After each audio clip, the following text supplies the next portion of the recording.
എല്ലാവർക്കും ക്രിസ്മസിന്റെ ആശംസകൾ. 2024 ക്രിസ്മസ് സമാഗതമായി. സകലത്തിന്റെയും ഉടയനായിട്ടുള്ള ദൈവം സ്വർഗോന്നതി വിട്ട് താഴെ ഭൂമിയിൽ ഒരു ശിശുവായി ജനിക്കുവാൻ തക്കവണ്ണം ഇടയായി തീർന്ന സംഭവമാണ് ക്രിസ്മസിലൂടെ നാം എല്ലാവരും ആഘോഷിക്കുന്നത്.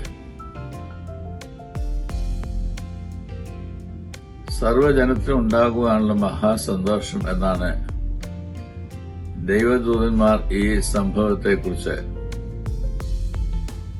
ആട്ടിടയന്മാരോട് പ്രഘോഷിച്ചത്.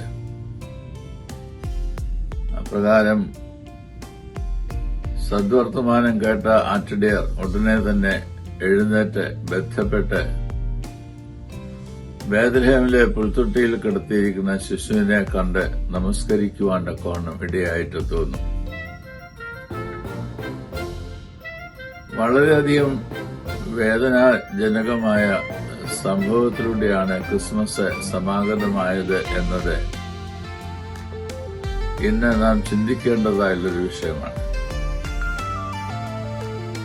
മറിയ അവളുടെ ജീവിതത്തെ മുഴുവൻ സമർപ്പിച്ചതിന്റെ ഫലമായിട്ടാണ് പരിശുദ്ധാത്മാവിനാൽ ദൈവത്താൽ തിരഞ്ഞെടുക്കപ്പെട്ട വ്യക്തിയായി ദൈവ പൈതലിന് ജാതം നൽകുവാൻ തക്കവണ്ണം ഇടയായിട്ടെത്തുന്നത്. എത്ര നാൾ തന്റെ പണിപ്പുര അടച്ചിട്ടതിനു ശേഷമായിരിക്കണം ജോസഫ് മറിയയും കൊണ്ട് ബേത്ലഹേമിലേക്കും പിന്നീട് ഈജിപ്തിലേക്കും എല്ലാം യാത്ര ചെയ്യുവാൻ തക്കവണ്ണം ഇടയായിട്ടെത്തുന്നത്.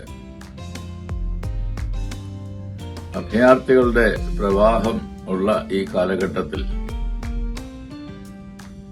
മറിയയെയും കുഞ്ഞിനെയും കൊണ്ട് ജോസഫ് ഈജിപ്തിലേക്ക് പലായനം ചെയ്തതായിട്ടുള്ള സംഭവം നമ്മെ ചിന്തിപ്പിക്കേണ്ടതായിട്ടുള്ളൊരു വിഷയമാണ്.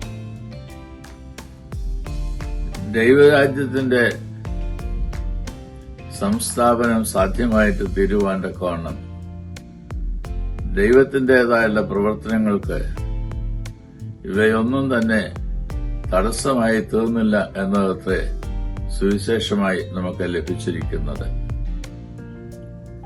വേദനകളും പ്രയാസങ്ങളും കഷ്ടങ്ങളും നിറഞ്ഞതായുള്ള സാഹചര്യങ്ങളിൽ പോലും ദൈവ ഇഷ്ടം നിറവേറ്റുവാൻ നമ്മെ തന്നെ നൽകുമ്പോൾ ദൈവം തന്റെ ഇഷ്ടം ഈ ലോകത്തിൽ നിറവേറ്റുകയും ദൈവരാജ്യത്തിന്റെ സംസ്ഥാപനം സാധ്യമായിട്ട് തീരുകയും ചെയ്യുന്നു. അതായിരിക്കട്ടെ നമ്മളുടെ ധ്യാനം, അതായിരിക്കട്ടെ നമ്മളുടെ ചിന്ത. ദൈവരാജ്യത്തിന്റെ പ്രഘോഷകരായി തീരുവാൻ ഈ ക്രിസ്മസ് നാളിൽ ദൈവം തമ്പുരാൻ എല്ലാവരെയും ഇടയാക്കി തീർക്കട്ടെ എന്ന പ്രാർത്ഥനയോടും ആശംസകളോടും കൂടി ഞാൻ എന്റെ വാക്കുകളെ ചുരുക്കുന്നു. നന്ദി, നമസ്കാരം.